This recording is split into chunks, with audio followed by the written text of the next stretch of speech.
In this video, I'm going to show you how to make book covers with PowerPoint. That's right, PowerPoint, the very product I'm using to create this presentation. And it's most known for presentation slides, but in reality, it can be used as a general purpose graphics design tool.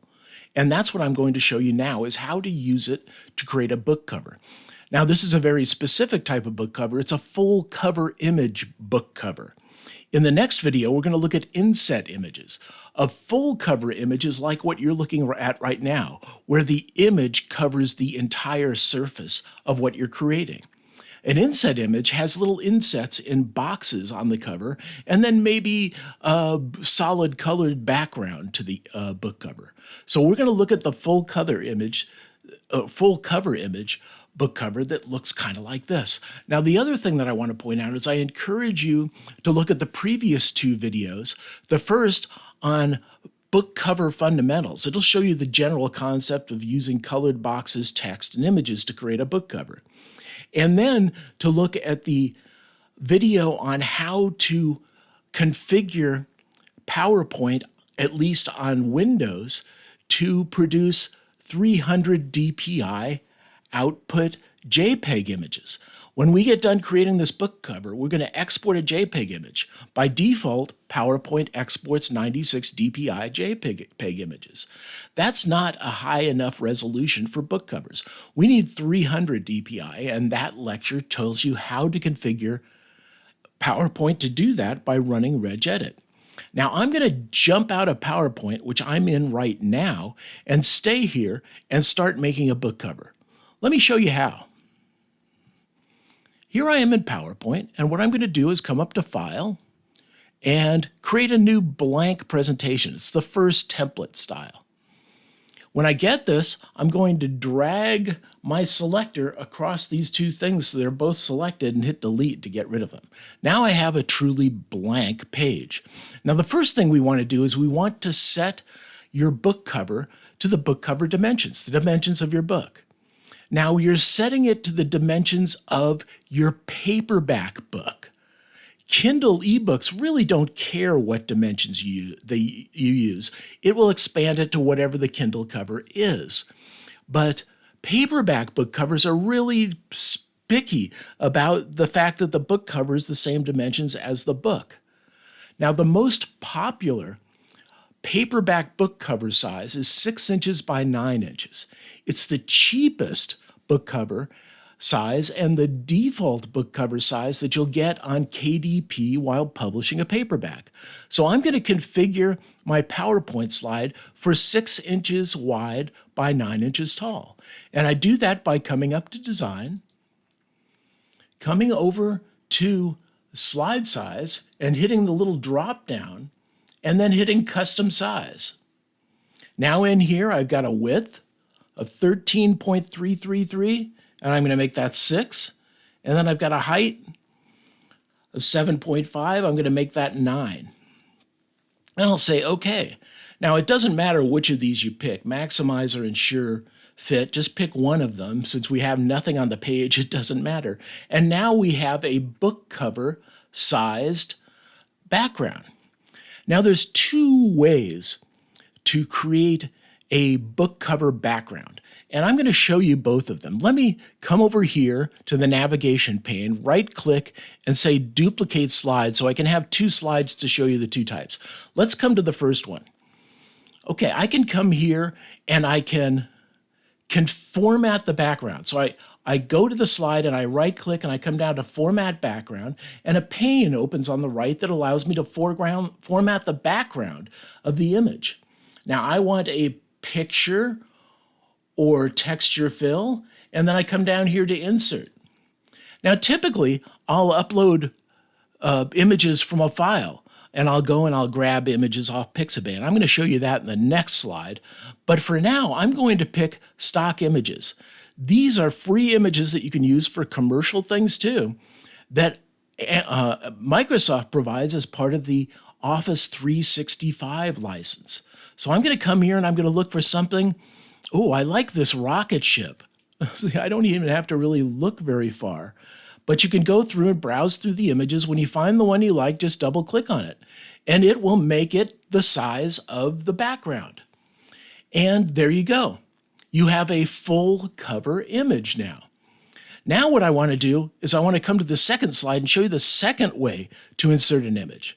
Now, also, I want to encourage you to get images off a site called Pixabay.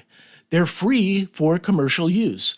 Let me come to my browser, and I will open a new tab and go to Pixabay.com. Pixabay, Pixabay.com, and press enter. Now, all of these images are free for personal and commercial use. You don't have to license them, and you can use them for anything. Now, let's say let's get a rocket ship. Let's get a rocket takeoff. Let's see what that gets us. Let's see if we can get another rocket image. There we go. Here's another rocket image. Ooh, there's a really nice one. Now, what they do is they surround the Pixabay images with sponsored iStock images. This is how they make money. So these are pay-for images up here. And you can see they very scantily identify that. And then these are the free images. Let's go ahead with this image. Yeah, I like that. So we double click on it, and then I click download, and I get to pick my size. The default size is fine. There we go. And where I store my images is in a Pixabay directory, in my images directory. So I'm going to save rocket launch. There we go, rocket launch is downloaded. Now let's come back over to our second book cover. I'm going to show you the second way to insert an image. Now I could come here and I could I could come over, right click. Well, I don't have to right click because format background is here. It's already open. I go to picture or texture and I can insert from file and go, let me show you this. And I go over to my Pixabay and it's rocket something.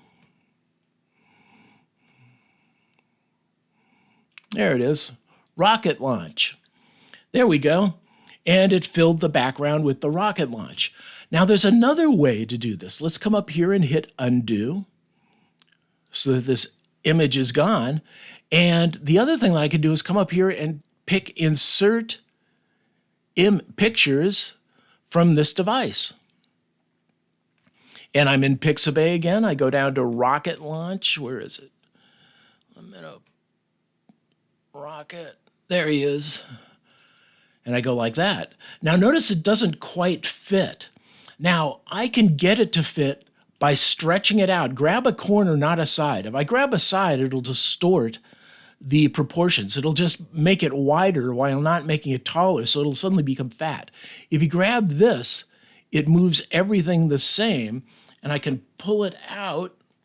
It maintains the aspect ratio is what I'm trying to say. Pull it out, and now I'm covering the whole background. Now the problem is let's say I've got a shape on here. Let's insert a simple shape. We'll insert a box, and then let's Control-C to copy that box. I'll come to this other slide and I'll Control-V to paste the box. Now let's say we want to move the box around. To do that, I grab it and I select it and I move it around. Now if I move around in the background, notice I just get this selector. Nothing happens, but I can move the box around. And now I come down here and I try moving the box around. Everything works great. I accidentally click on the background and I move it. Now this is the reason to configure an image in the background instead of inserting an image for the background. If you insert an image for the background, it's always going to be in the way and you're going to be dragging it around. It can get into your stacking order, so check this out. If I send this to back, it disappears. That's because the image is in front of it. If I come over here and I send this to the very back, I can't send it back because it's the only thing. So what I'm saying, and also when you import an image, notice it automatically made it fill the screen rather than you having to do that. So that was a long-winded way of saying, if you want an image in the background, then use background, picture or texture fill, insert image, and make it part of the background. Now, the next thing that I want to do is I want to add text. And well, let's get rid of that box. This is going to be called book title by author name. How's that for generic? Okay, so what we want to do is we want to insert text. And we come down here and click, and then we say book title. Now, this is very small. You can barely see it, and it's also the wrong color. But even if we make it white, let's come up to shape. We select the text. Check this out. I triple click on the text to select it all. Then I come up to shape format. I come over to the text side with text fill, and I make it white. So now you can see the text. Now I can come to home. I can change the font. Let's change it to something more dignified looking. Let's make it bold, and then let's make it much larger.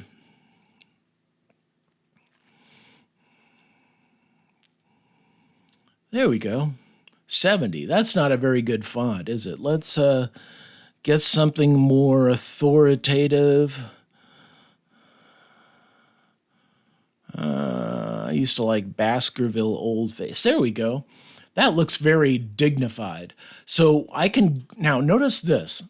When working with text, I can click inside the text box and I'm ready to type or delete or do anything that I want with the text. Notice you have a text bar here. Notice this edge, it's dashed.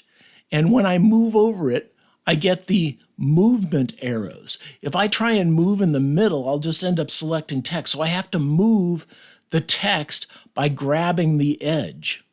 The other thing that I can do, so if you ever want to do anything with all the text, work with the edge. If you want to manipulate the text inside, go ahead and click inside the text box. Now you'll notice that this title doesn't really pop. Here's another thing we could do. Let's select the edge so we have this selected. Right click on the text box and say copy. And then either right click and say paste or just hit Control V. That's Victor.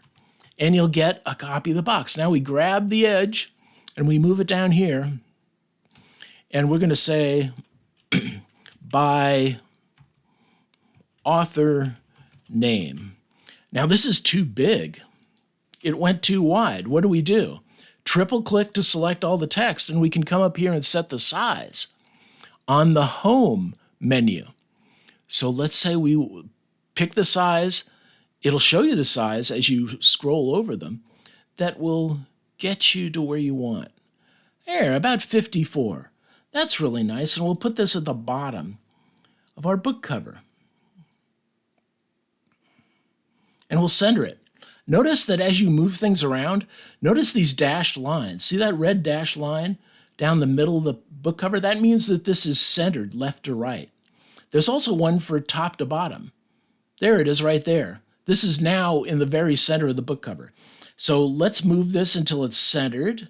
And it's very, now the other thing that you want to do is you want to keep everything at least a quarter of an inch, or I'm sorry, a half an inch away from the outside of the book cover. See, this is getting a little close on the right, so let's select it and we'll take it down to 48 instead. And now let's center it again. There we go. Now that's a half an inch from each side.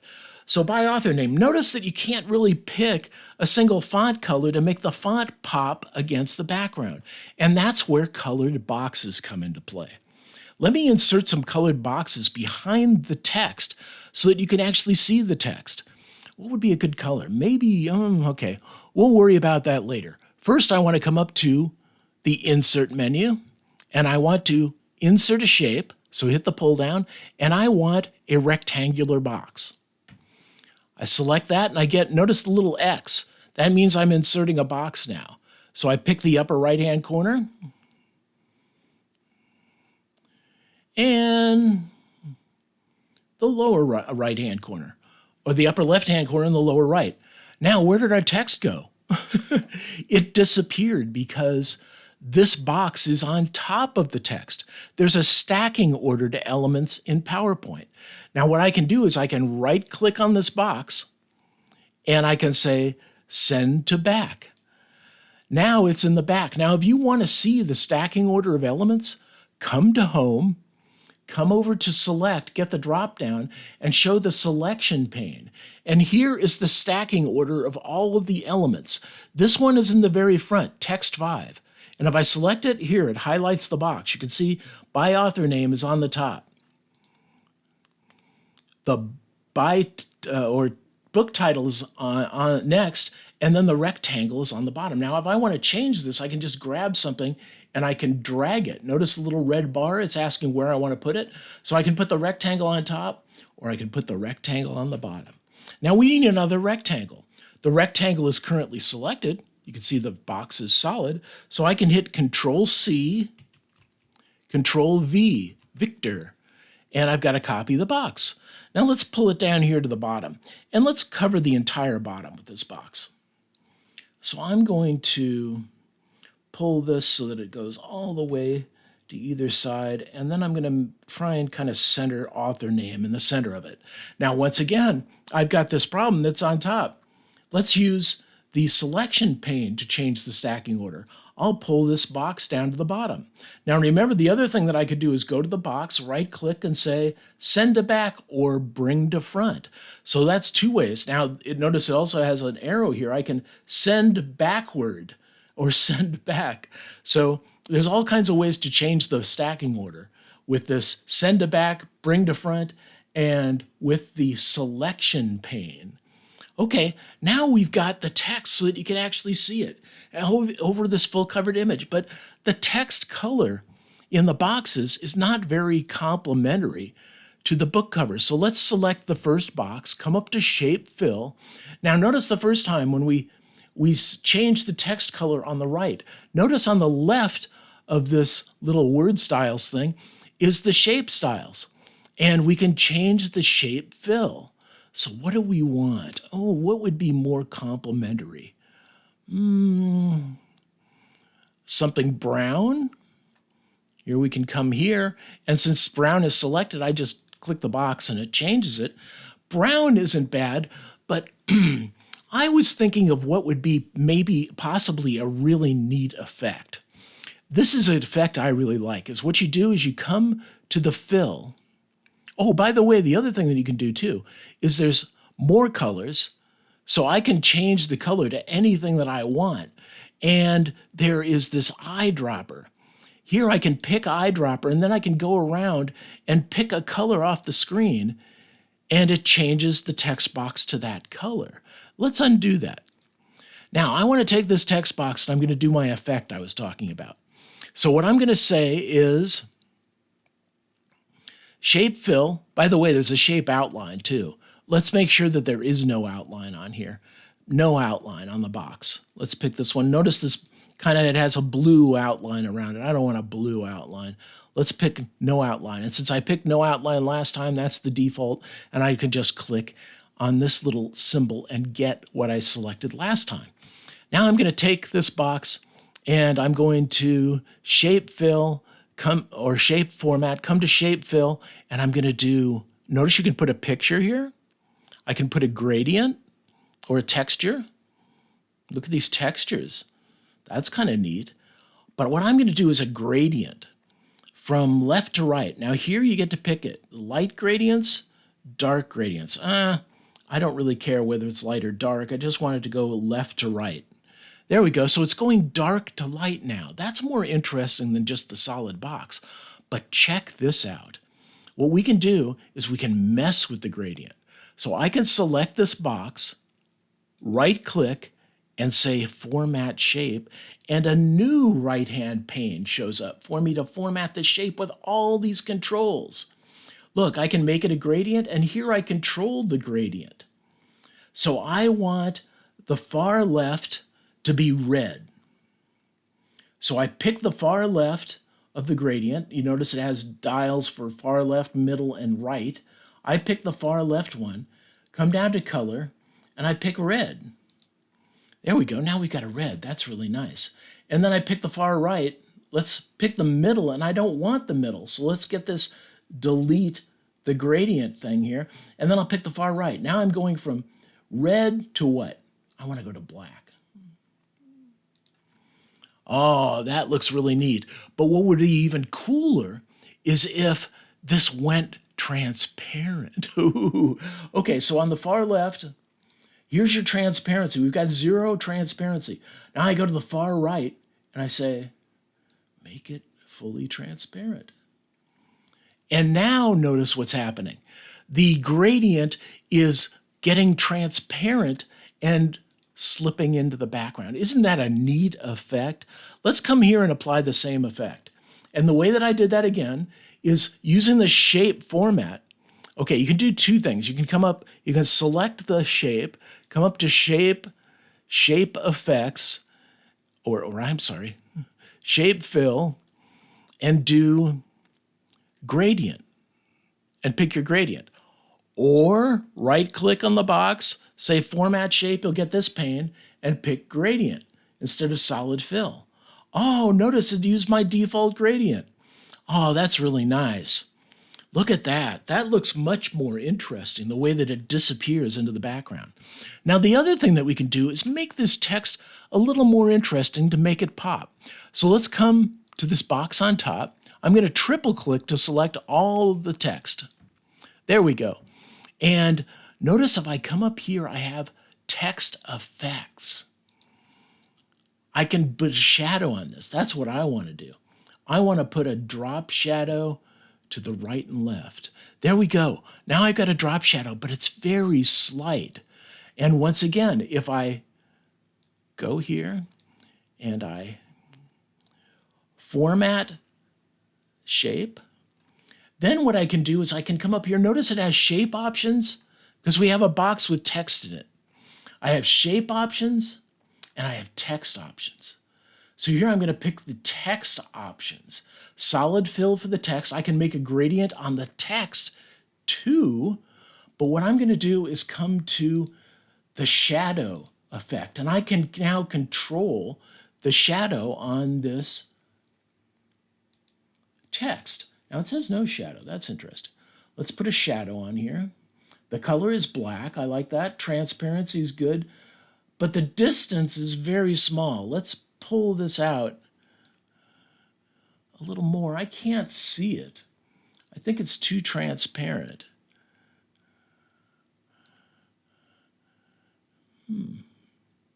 Size? Is it too blurry?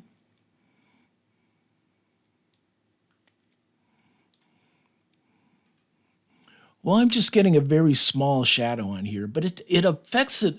It does pretty well. Let's come over here and we'll put a shadow on this too.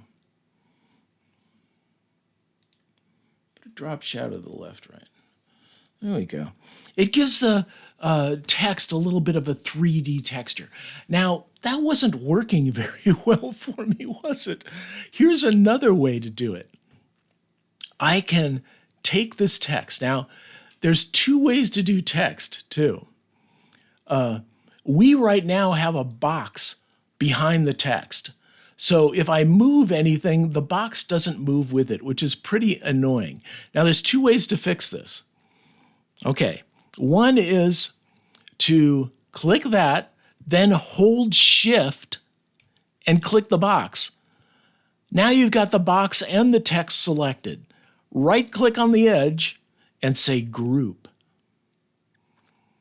Now, if you group these together, now you can move them as one, even though they're a text box and a title. Let's go ahead and drag over these to select these two things. Right-click on the edge and say Group them as well. Now, there's another way to do text in a box, and that is to insert a shape, a rectangle. Let's pull out a rectangle here, and then notice this. I can double-click in the box, and I get text in the middle. So I can put book title. Come up here, double click to select it all. Come back to our, what do we have? Baskerville. It should be up on top. There it is. Old face, and let's make this quite large. There's another way to make a book title, and I don't have to group them because the book title is always bound to the box in this case. So this is adding text to a box, and this is separate. Now, why would you want to make them separate? Well, there's two reasons. If I make this text really big, notice what happens to it. It hits a boundary, and then it suddenly goes to 2 lines. What about if I make this text really big? It just keeps getting bigger. It doesn't care, and it stays on the same line. And this is the reason that you do a text on a box as opposed to text in a box. With text on a box, I can do things like, I can move the text offset just a little bit. It doesn't have to be in the center. I can have it be outside the box, actually, slightly. Here, you're pretty much stuck in the box. Now, you've got some controls. Let's bring this down to a reasonable size. Like, I can make it left, center, or right justified. This is on the home menu in the paragraph section of the ribbon. And then I can also come here and adjust, where is it? There we go, text alignment. I can make it top, middle, or bottom. And then there's more options. So you can configure where text shows in a box. It doesn't always have to be in the middle, but in the middle is the most popular. If you want to start doing some really funky text and box alignments, then you should make a text on a box so that you can move them separately and you can align them. You have more control than text in a box. Now let's get rid of text. Oh, actually, before I get rid of text in a box, I want to point out too that shapes have text effect or have effects too. So let's select this. Notice when I deselect this, shape format disappears.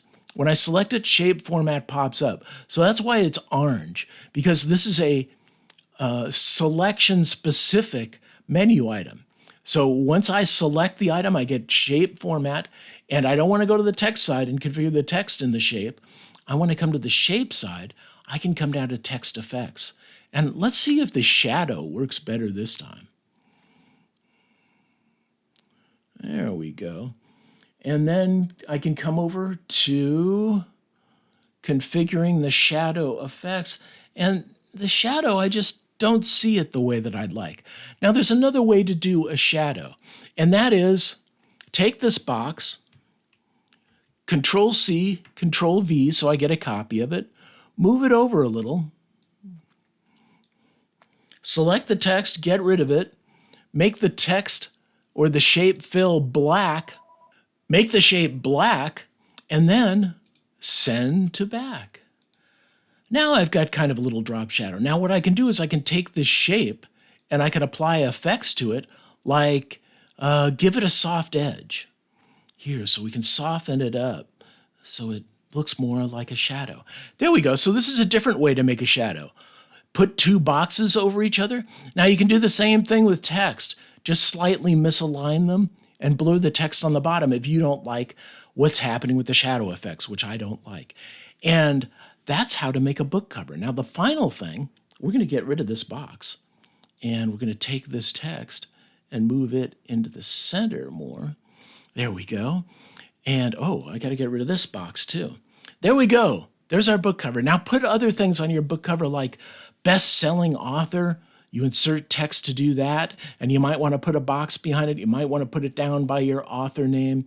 Put first in series, put the series name, put a paranormal thriller, all of this other text on the screen. But you're always using images, in this case, a full image on the background, colored boxes, and text to make your book covers. Now, when you're ready, come here and save your work. Save it periodically to a well-known directory. Let's do that. I'm going to save as, browse. I want to put this in my pictures directory, let's say, and I want to give it a name. This is called book title. I usually name it after the book. And it's a PPTX file. Now, nothing can use a PPTX file. It's a PowerPoint. So to get it usable by other things, I go here to export. Change file type. Double click on JPEG. It asks me where I want to save it. And I'm going to pictures again, the same place. This time it's a JPEG file, a JPG file. Now it asks me, do I want all slides or just this one? I just want this one. Now what you can do is you can create multiple book covers in the same PowerPoint file, right? We just keep creating more and more book covers here, and then you can export them all to a directory. I really like doing that, having a whole directory of your book covers. Now, we exported one JPEG file, and we can go and we can import it and use it on KDP to publish this book. And that's how to make a PowerPoint book cover with a full cover image.